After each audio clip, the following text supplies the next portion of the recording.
গাধাকে সৃষ্টি করার পর তাকে বলা হলো সকাল থেকে সন্ধ্যা পর্যন্ত তাকে ক্লান্তিহীন পরিশ্রম করতে হবে,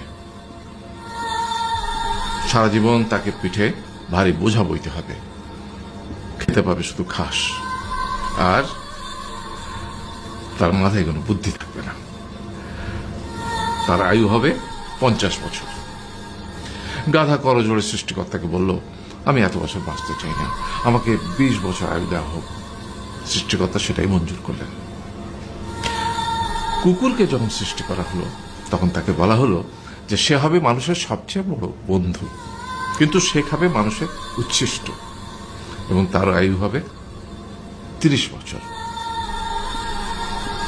কুকুর সৃষ্টিকর্তাকে বলল, আমি এত বছর বাঁচতে চাই না, আমাকে 15 বছর আয়ু দেওয়া হোক।